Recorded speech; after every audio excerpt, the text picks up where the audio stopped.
Oke, assalamualaikum warahmatullahi wabarakatuh. Sekarang kita perkenalkan, nama saya Hilda Nugraha dengan NPM 22060555403. Jadi kita akan membahas tentang pertemuan ketiga kemarin terkait optimization.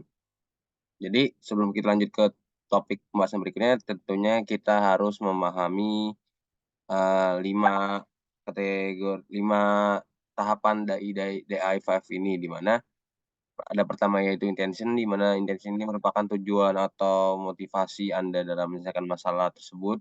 Jadi nanti niat kita ini mempengaruhi cara kita memandang masalah. Lalu ada yang kedua, initial thinking, di mana ini merupakan langkah awal dari proses penyelesaian masalah. Lalu ada idealization, di mana tahap ini merupakan kita membayangkan solusi yang ideal atau optimal untuk masalah tersebut. Lalu instruction, di mana merupakan tahap dari kita merancang langkah-langkah konkret yang perlu kita ambil untuk mencapai solusi yang diinginkan dengan mengatur prioritas dan menentukan strategi yang tepat untuk mencapai tujuan. Oke, lalu lanjut ke topik bahasan kita berikutnya, yaitu optimization. Jadi, kita harus tahu dulu apa itu optimization. Optimisasi atau optimization adalah proses membuat sesuatu menjadi efektif atau sesuai mungkin. Lalu ada 3 poin utama dalam optimisasi ini. Yang pertama itu ada tujuan, objektif, yang kedua ada kendala, constraint, dan yang ketiga ada variabel. Jadi untuk poin pertama itu yaitu objektif, di mana objektif ini merupakan tujuan dalam optimisasi yang ingin kita capai atau kita optimalkan. Jadi dalam banyak kasus tujuan ini atau objektif ini adalah untuk memaksimalkan atau meminimalisir suatu fungsi objektif. Misalnya dalam optimisasi, penyelesaian masalah yang sedang kita lakukan, jadi nanti kita menentukan, kemungkinan untuk bisa mengoptimisasikan dalam hal yang maksimal dan minimalnya. Jadi, objektif ini merupakan cara memaksimalkan produksi atau minimalisir dari siklus yang ada. Jadi, si objektif ini merupakan satu atau lebih fungsi matematis yang dinyatakan dalam bentuk persamaan. Lalu untuk kendala atau constraint, di sini adalah, batasan atau pembatas yang harus dipatuhi selama proses optimization ini.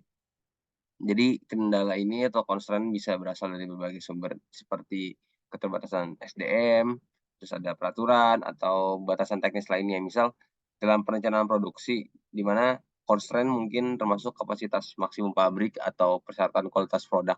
Dalam perencanaan proyek constraint mungkin berupa batas waktu atau anggaran. Jadi constraint ini sering dinyatakan dalam bentuk ketidaksetaraan atau persamaan matematis. Lalu untuk poin ketiga yaitu ada variabel, di mana variabel ini adalah faktor yang dapat diubah atau disesuaikan dalam proses optimisasi.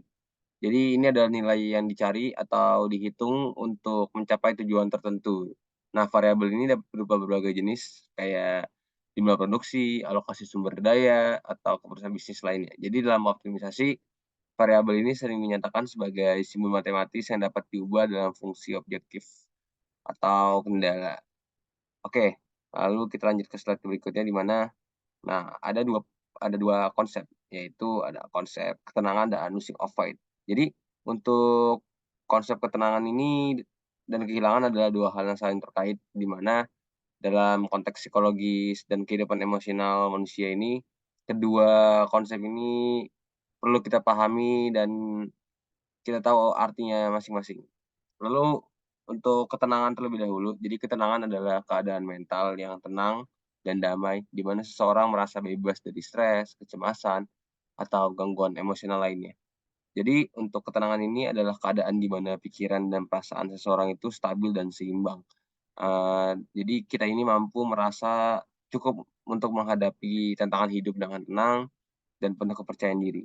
Jadi ketenangan ini sering dikaitin dengan praktek-praktek seperti mediasi, olahraga, atau kegiatan lain yang membantu seseorang untuk merasa lebih rileks dan terhubung dengan diri mereka sendiri. Lalu untuk konsep losing of faith, di mana kehilangan keyakinan. Jadi untuk kehilangan keyakinan atau losing of faith ini merupakan keadaan di mana seseorang ini merasa ragu atau kehilangan keyakinan dalam diri mereka sendiri, orang lain, atau situasi tertentu. Jadi ini bisa disebabkan oleh berbagai faktor seperti kegagalan, kekecewaan, atau stres yang berkelanjutan. Jadi untuk losing of faith ini membuat seseorang merasa tidak aman, cemas, atau bahkan putus asa. Jadi untuk losing affect ini bisa mengganggu keseimbangan mental dan psikologis seseorang, sehingga mengganggu ketenangan mereka. Nah, maka dari itu ketika seseorang kehilangan keyakinan, itu bisa menjadi tantangan yang besar untuk mempertahankan ketenangan batin. Kita lanjut ke konsep berikutnya yaitu, fear of missing out atau bisa disingkat FOMO. Jadi FOMO ini adalah singkatan dari fear of missing out, di mana takut kehilangan atau takut ketinggalan, di mana ini merupakan fenomena psikologis di mana seseorang merasa cemas atau tidak nyaman ketika seseorang sudah melewatkan pengalaman atau kesempatan yang menyenangkan, menarik, atau penting yang dialami oleh orang lain. Jadi untuk, konsep dari FOMO sendiri ini Eee, lebih muncul itu dalam kehidupan sehari-hari, di mana untuk FOMO sendiri itu sebenarnya bisa disebabkan oleh beberapa faktor. Nah, kita rangkum ada 3 faktor yang dapat mempengaruhi FOMO itu sendiri. Yang pertama, itu ada kesadaran akan pilihan, di mana FOMO ini dalam media sosial dan teknologi membuat seseorang ini dapat melihat apa yang dilakukan orang lain, sehingga ini meningkatkan kesadaran tentang berbagai pilihan dan kesempatan yang ada, dan membuat seseorang merasa tekanan untuk memanfaatkannya. Lalu ada perbandingan sosial, di mana orang cenderung membandingkan diri mereka dengan orang lain, terutama dalam hal pencapaian atau pengalaman. Melihat orang-orang lain melakukan hal-hal yang menarik dapat membuat seseorang merasa kurang bernilai atau merasa bahwa mereka melewatkan sesuatu yang penting.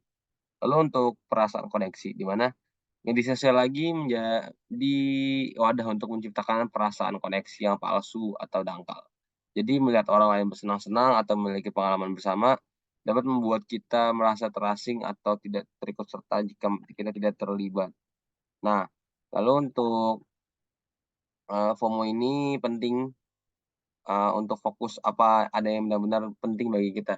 Jadi FOMO ini bisa dianggap sebagai pisau bermata dua, di mana jikalau memang kita mempergunakan FOMO ini dengan baik, maka hasilnya akan baik. Sedangkan kita jikalau menggunakan FOMO ini hanya untuk, takut ketinggalan untuk lebih eksis, itu merupakan salah satu hal yang tidak seharusnya kita lakukan. Karena FOMO ini bisa mendorong kita untuk bisa mengembangkan diri kita sendiri untuk bisa lebih menjadi yang berkualitas.